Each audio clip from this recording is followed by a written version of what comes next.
Hello, it's Tessa, one of the news editors here at Manx Radio, back with you for another episode of Newscast. And while it doesn't seem like 5 minutes since TT was in full swing, it's now the turn of the Manx Grand Prix. And like in TT, police are once again urging people to know your limits. 2023 marks the centenary of the road racing event, and roads around the Snaefell Mountain Course, in particular, are expected to get busy this week as visiting race fans merge with island residents going about their daily business.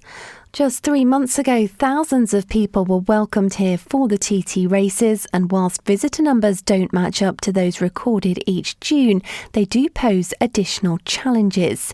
Sergeant Michael Taylor is in charge of the Roads Policing Unit. I'm really lucky in the Roads Policing Unit that I have a team of highly skilled officers who have been there years, some of them, so they really do know what they're doing. And also we can cherry pick officers right the way from across the force to come in and assist us. So for Manx Grand Prix, my team has swelled from 6 officers to 16, and they will work a minimum of 12-hour shifts throughout the Grand Prix period. So their shifts start on Saturday and they run all the way through till Tuesday the 29th, which is post-event, because what experience tells us is you do get people who remain after the event and then they go out thinking that the roads are quieter and then have mishaps and stuff. So we want to make sure we have that high visibility presence around a TT course. Your Roads Policing Unit officers, are they stationed predominantly around the mountain course? How does it work with how you position people?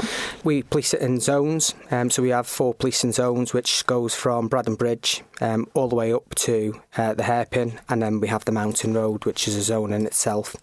In each of them zones, we'll allocate officers to do speed enforcement or marked or unmarked patrols, because what we do want, not just residents but also visitors to realise, is that we are out there, we are enforcing speed limits on the road. We don't want to see people riding recklessly on the roads. And then policing the mountain, that takes a minimum of 7 officers to police the mountain road, and that's the same for Manx Grand Prix and TT. So we have a very clear response plan of an instant, and again with the mountain we break it down into sections.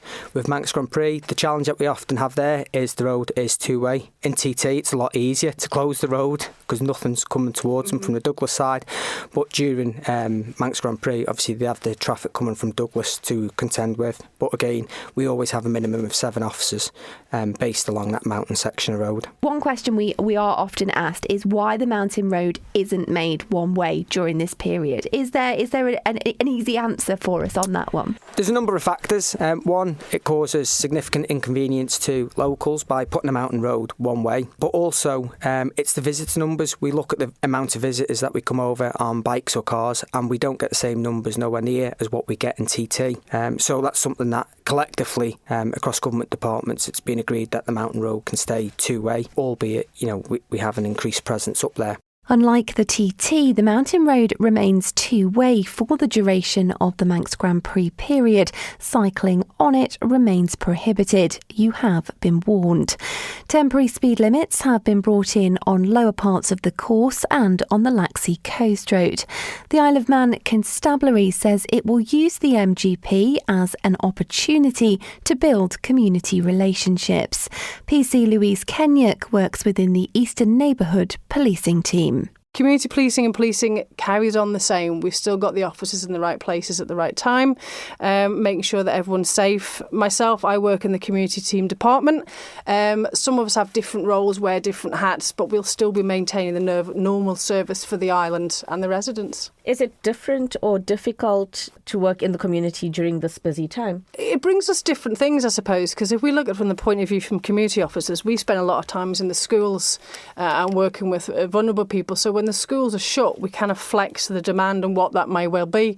So we're focused on things along the lines of like the town centre or the neighbourhood disputes and other things that come into our area. So when the Manx Grand Prix comes over, it's another way of us engaging with the public locally and also across. And we just use all these opportunities to show what we are, what we're there for, really. There's not so much community events, fun and games, the fair doesn't come over, etc. However, what it's really useful to do is it helps us engage with riders of vehicles, the locals even, with regards to road safety, which can be used all year round. It comes back again to the no limits hashtag, know your limits, and it goes not just TT or Manx Grand Prix all year round.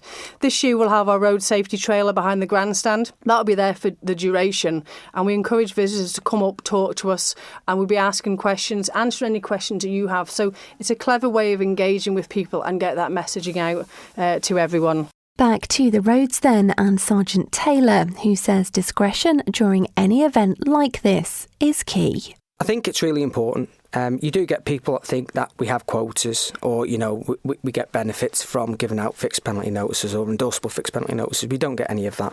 And the discretion is a key thing, because that officer at that individual time, when they've stopped that person, knows the facts. We trust the officer to make that judgment call. We are very tolerant when it comes to speeding. Obviously, I don't want to go to the ins and outs of thresholds and stuff, but we are tolerant, and I'm happy with that. We encourage officers to have discretion, but where it goes over the thresholds that we've set, it's like, no, we're straying into the realms of it's road safety. I'll be honest. What I say to my team is, when we go out there, we are firm but fair with people. And that is basically, in a nutshell, our policing plan. We want people to come over, have a good time, respect the roads, know their limits, but if they want to do silly things or go speeding through villages, pulling wheelies and stuff, committing motoring offences, then, you know, we'll be there and we'll have got the resources to deal with them.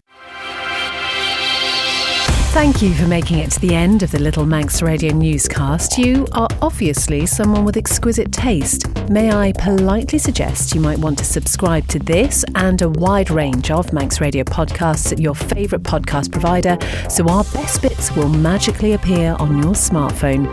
Thank you.